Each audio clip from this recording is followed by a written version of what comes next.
Just the nose. There we go.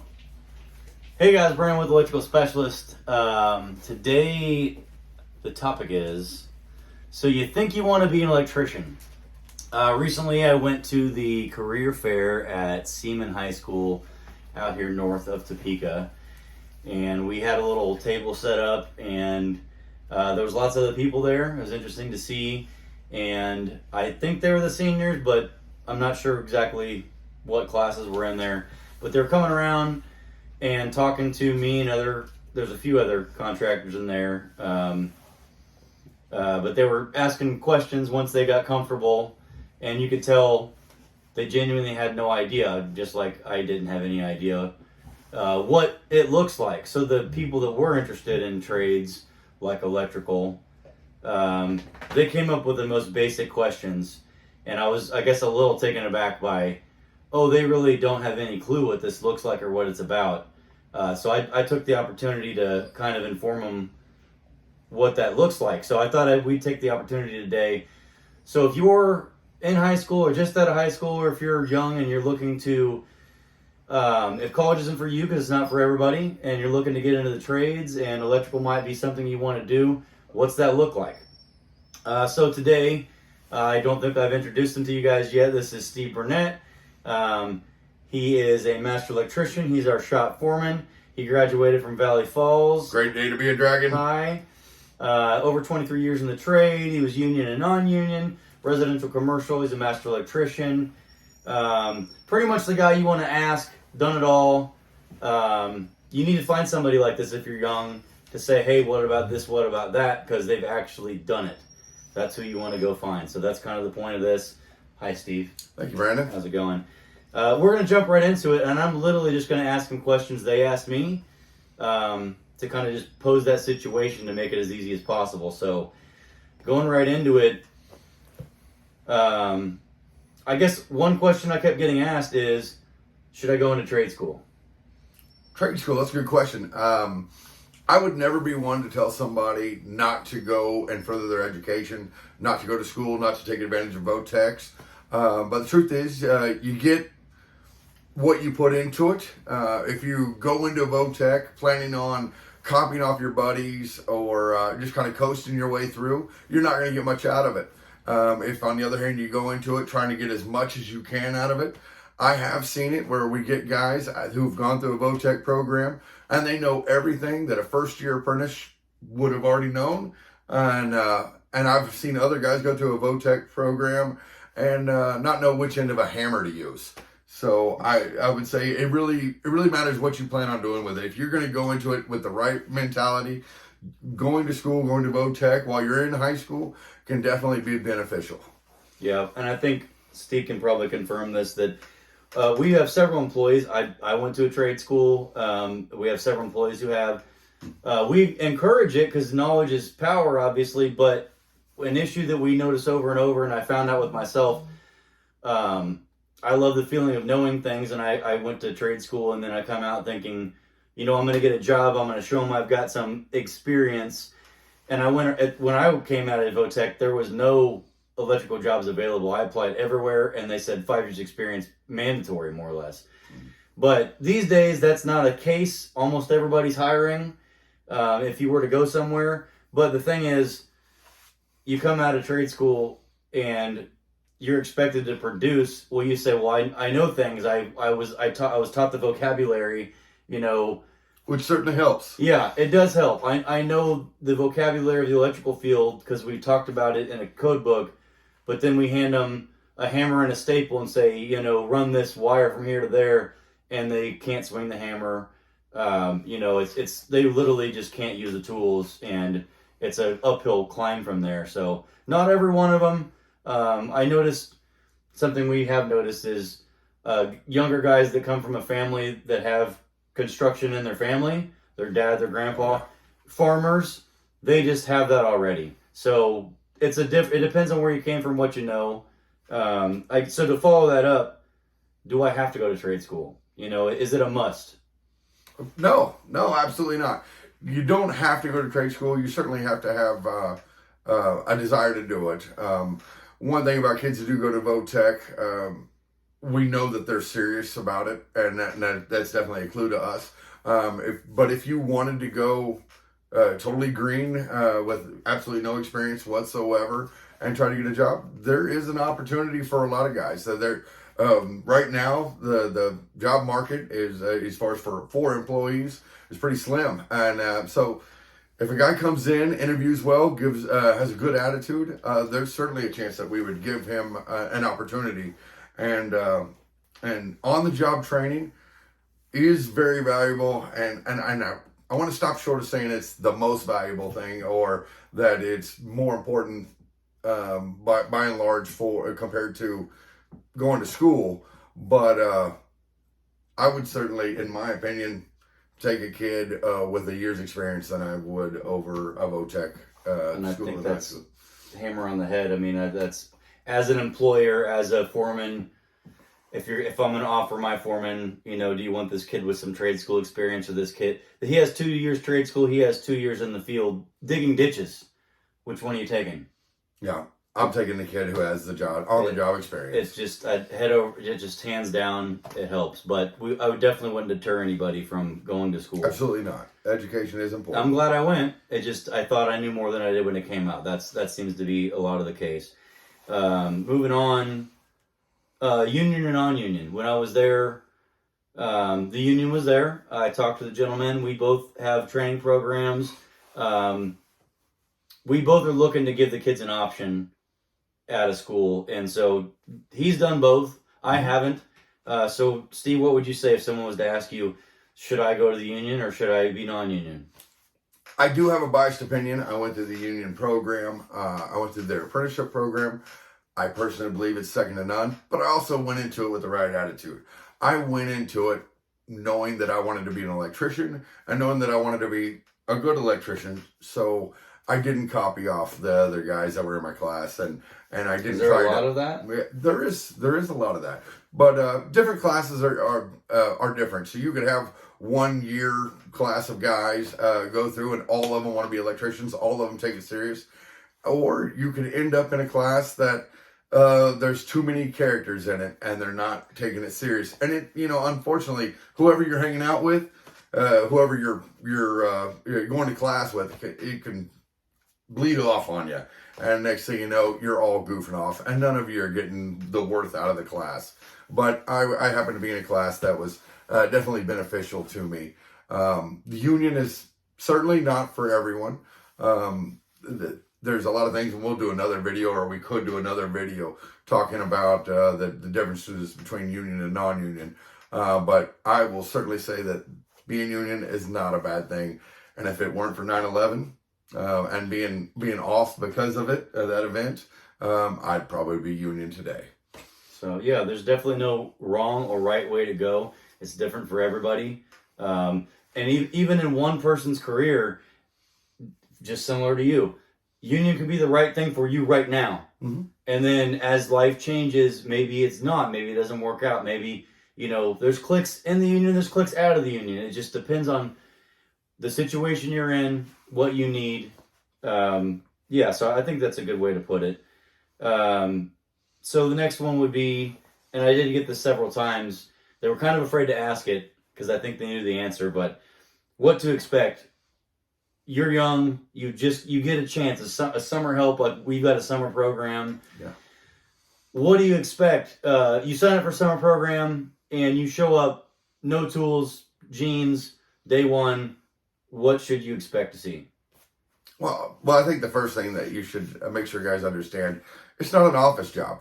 And for those of us who do it, we absolutely wouldn't want an office job. But it's hot in the summer. It's very hot. In the winter, it's very cold. And we get into attics. We get into crawl space. These are all situations. We get on ladders. We use mechanical lifts. All things that aren't your typical office job. They can present their own problems, and we do have 4 months of the year where it's just beautiful weather, and you are thinking you're lucky stars sometimes that you're outside enjoying the environment while everybody else is stuck in that office. Yeah, we've done jobs on the lake at the local lakes, and you're sitting there doing something, but you're just staring at the lake and the breeze is blowing, and it's Oh, it absolutely. is quite amazing. Yeah, there's nothing better than, like you said, working out at the lake and watching a huge flock of geese land, and you're out there doing pulling wire and stuff like that, just enjoying it and taking it all in.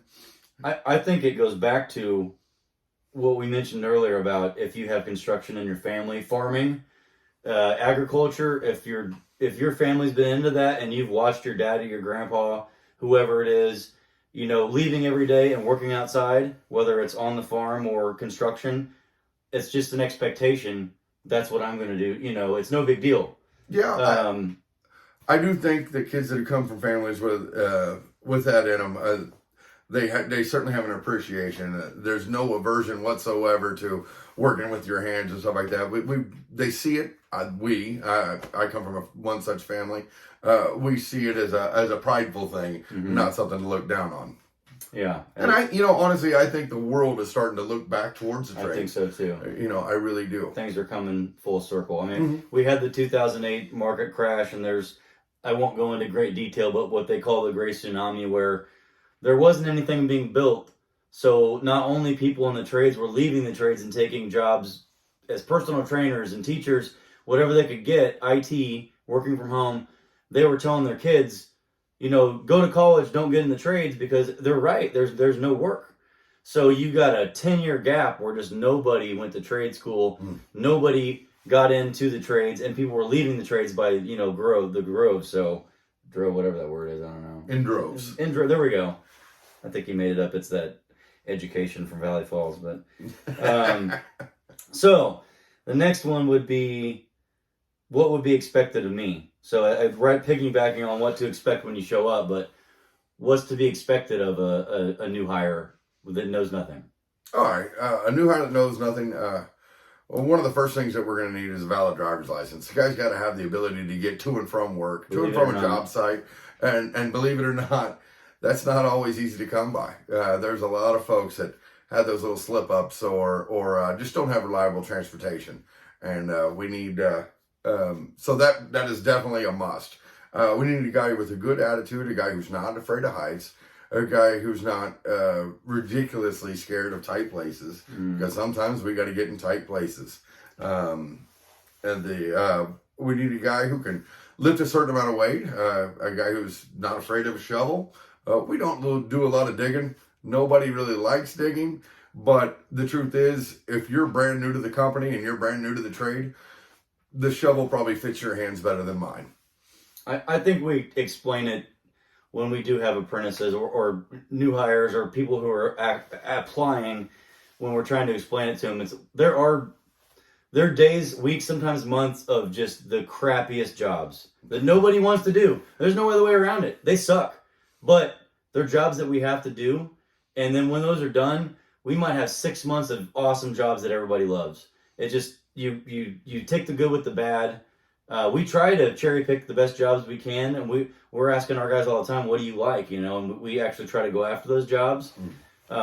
We actually target those jobs, but sometimes a job we thought was going to be awesome turns out not to be. You just got to get through it. It's just, again, that mentality of let's get through today, tomorrow will be better. And sometimes we have so many good jobs in a row, you forget what bad jobs are like. And then you get one bad job and you're like, oh, this sucks.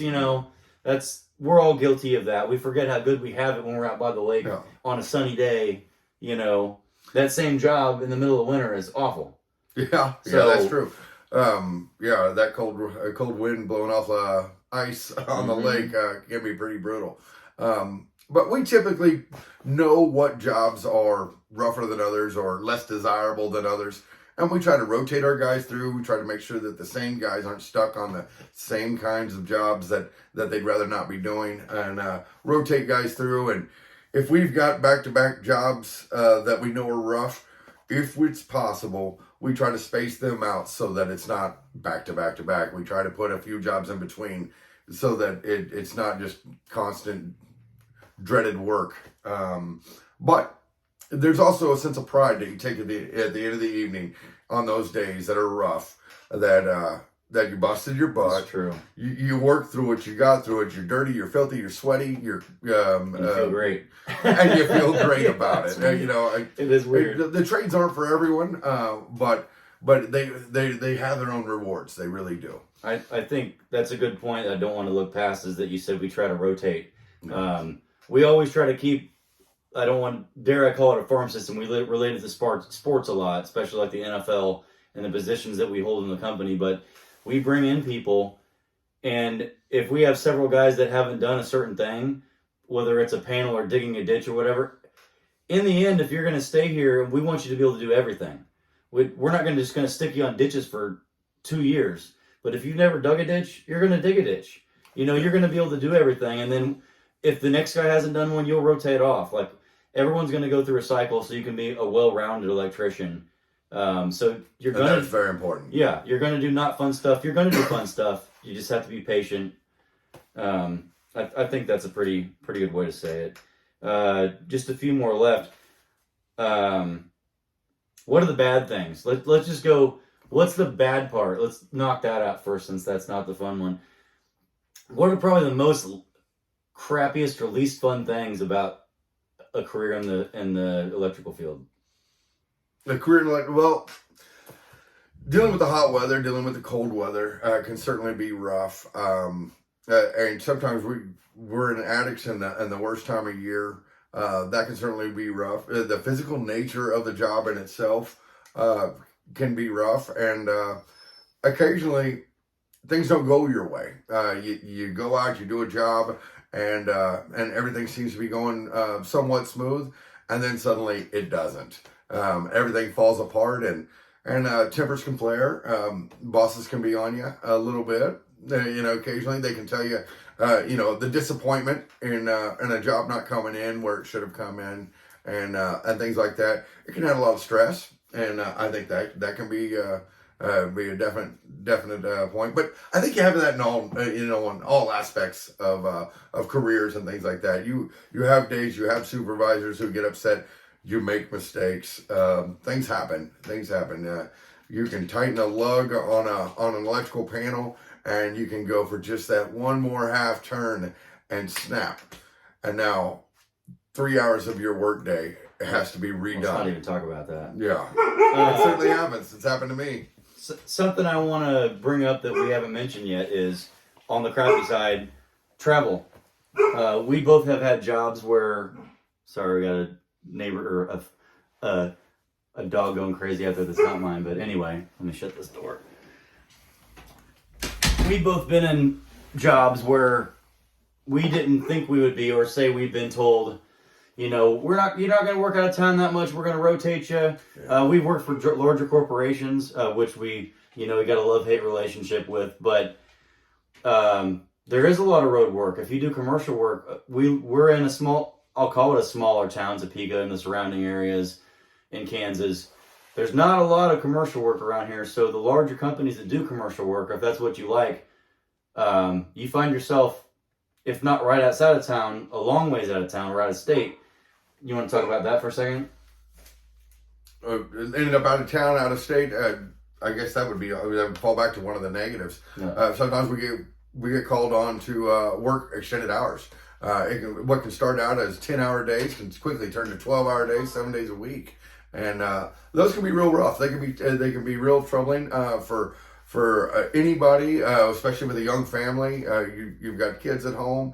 You've got responsibilities, ball teams, things like that you need to coach, and suddenly the job needs you. And unfortunately, when you're in the trades, you never quite know when that's going to happen. You break a lug, you do something like that on a job, just that one day can turn into a long evening. Because you got to stay. There comes a point where you have to get the job done, at least to a certain point, so that the power's back on and you're able to go home. But working at some of the bigger companies, there's a lot of overtime. a rainy season Mandatory. can set a Okay. job back, but the deadline stays the same. So that brings in extra employees, extra guys you don't know, guys who probably aren't quite as trained as you are, that you now are in charge of. You now have to work alongside, and now you're working alongside them for quite a few hours. That's a good point. It brings to mind a term that I used to think was cool, and then I dreaded, and that word is shutdown. When we both worked at the same larger corporation before, and it was like, hey, we got a shutdown coming up. I'm like, oh, cool, we get to mess with switchgear and big wire, and we're important. We get to go in there at night. It's going to be so cool at night. And then I was 18 doing that, and then when I was 28, I was like, oh, shutdown. We get to work for 36 hours straight with no breaks, and they're whipping you on the back because this thing has to be turned on. We've done casino work, hospital work, schools, where they can't shut the power down. It's seconds are counting down and money's flying out the window. So there's tons of stress. You don't get a choice. You're there till it's done. But against the people, they thrive on that. I was going to say, sometimes a little bit of that stress is Yeah, good. no, I did. Like I said, I enjoyed a lot of it, but it can kill some people. Yeah. And if you're at a company that they ask you to be one of the guys on those crews doing shutdowns, you do have to see it for what it is. It's an honor.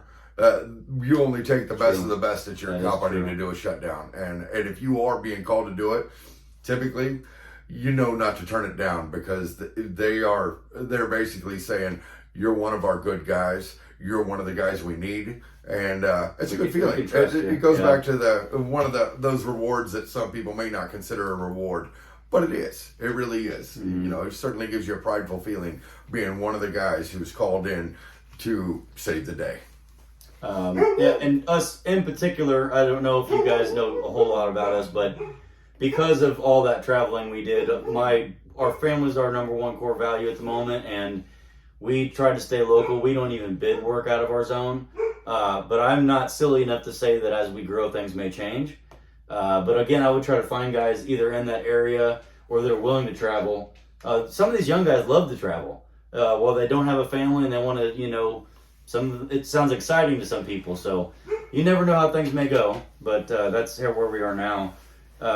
Wrapping up on it, one of the last questions is, what are the good things? We covered a lot of the bad things. We tried to nail that down. We'll just say the best. What are the best things about being an electrician? There's a lot of good things about being an electrician. It goes back to your families. They ask you questions, and you get to sound important because you know how to fix the outlet. You know how to fix all the different things. But I would say one of probably the best thing for me, the best feeling that I've ever get, best reward I get, is a lot of times we go out on a troubleshooting call. You go out on a troubleshooting call, and these people are missing half their power. The stove doesn't quite work. The dryer only heats up halfway, and they've been dealing with this, and the house is in shambles because they haven't been able to cook, clean, or take care of the home like they should. And we show up, and oftentimes we successfully solve the answer, fix the problem, and we do it in a timely manner. A lot of times, much cheaper than they would anticipate, given all the problems that their house suddenly has, and the appreciation from the customer, the kids, coming home and finding out they have a TV working again, and stuff like that, and you're getting to see their excitement, getting to see the excitement of the husband-wife combination, that okay, the sigh of relief that everything is okay now, and you did that, and the way they show you their appreciation, it certainly gives you a good feeling. And I really love the feeling of putting on my cape, going out and saving the day. Yeah. No, I've been smiling this whole time because he's in a networking group, and I've been there several times, and they joke about, did they actually buy you a cape one time? I have a cape. He's got a cape. He legit has a cape. So you need to start wearing it to work sometimes. But yeah, they would joke around about, saves the day, Captain Steve. And then I believe I was there the day that they presented you said cape. Yeah. And it was hilarious. But it really does feel like that. It does. You really do get to help people. It is very satisfying and fulfilling when you get to do that. And you get that more in a troubleshooter's role and a service call role. Because if you're out in a commercial site, there's not a lot of that going around. It's get it done. If you do a good job, you might get a bonus, but there's not people that are relying on you to have their power on at night so they can be warm and not freeze to death. That's a whole different scenario. Yeah, absolutely. There's another one. Another one would be if you're working on a crew and you're not necessarily troubleshooting. You mentioned sports already. Being on a crew, wiring houses, wiring a building, doing a commercial building, whatever, it's like a sports team. Everybody has their talents. Everybody has their inside jokes. It's kind of a family atmosphere. You get to know the guys. You are friends with everyone there. You laugh, you joke. Lots of funny things happen on a job site. And that's a very rewarding, you are part of a team.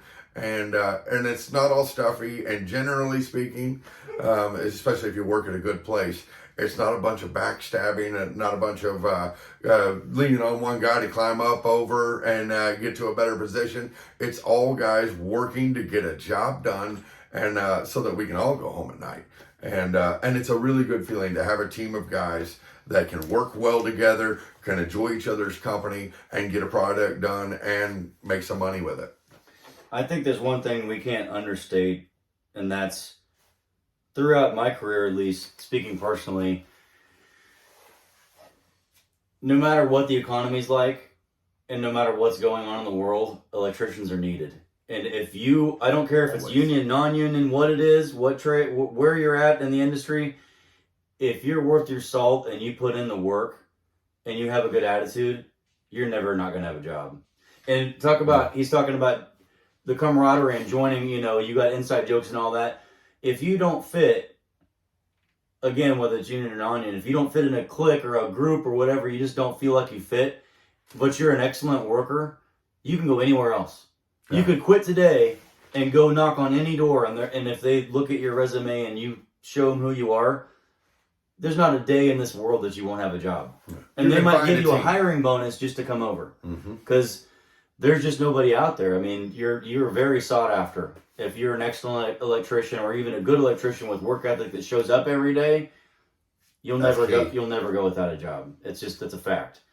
One thing, we won't go too deep into this because it does differ wherever you go, but I do want to say pay. When I was at the career fair, there's definitely college. There's plenty of people that need to go to college. We need our doctors. We need our lawyers. We need people like that. It just wasn't for me. The trades was a perfect example or a perfect opportunity for me to put my brains and brawn together and be creative and be active. So it allowed me to go. Most of my friends out of high school went and got into $80,000 to $120,000 in debt and now work at the gym or work as a manager somewhere, which there's nothing wrong with that. But it didn't pan out for them to go, which that's fine, but they're still paying off debt because they felt pressure to go to college. Well, not everybody has to go to college or needs to go to college, and I think no one's really adding this up and saying you can go to college and pay for education that you may or may not work out, or you can go get paid to be educated. It's a win-win situation. You can try this out. You're going to get paid for your education. If it doesn't work out, you leave with zero debt and cash in your pocket. So, is that something, is that how it worked out for you? You did the Army thing. I think I mentioned that. I did the Army thing. Started a family immediately following the Army, and I definitely needed something. I didn't have time to go to school. I needed to be able to put food on the table right now immediately. And but I also knew that I wanted a skill trade. I wanted something that I could be proud of, and so it was tough in the beginning because the wages aren't that high when you're starting out, but you can quickly get through it. And honestly, you make your own career. We have a training program. We're proud of our training program.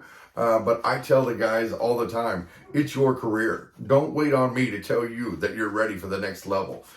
Just go out and get it. If you think you want to you're ready to be a journeyman, take the test. Be a journeyman. If you're ready to be a foreman, step up. Take the initiative. Show me on the job site, and I'll make you a foreman. I think that's perfect, Steve, because that's actually the last note I just put this here. To wrap things up, I would just say, If you're interested in the trades, especially electrical, and you're thinking, what do I do? That's it. Do it. Yeah. Whether it's go to a trade school, go to a summer program, call and put an application in every place in town and see what happens.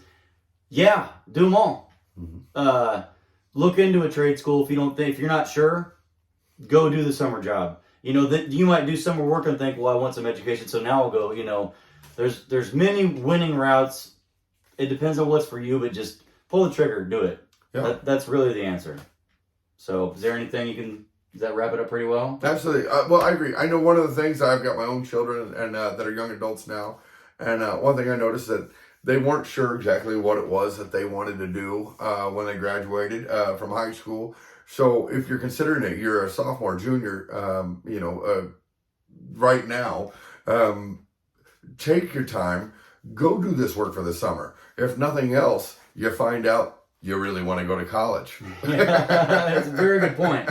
You can narrow it down, and I do feel bad. I was lucky enough, I kind of fell into the trade, and it just worked out great for me.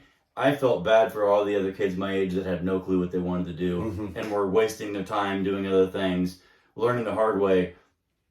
I feel super blessed that I fell into something that was right for me. So Absolutely. I totally get it for the people that don't know, but if I was to go back and tell myself anything, I'd just go try it. There's no other way to know than go try it. So Absolutely. I think that's the name of the game, Steve. I appreciate it. Yeah. I hope that helps you guys. If you have any questions, feel free to leave them in the comments or reach out to us. We'd be happy to answer anything we can. But good to see you guys. Have a great weekend.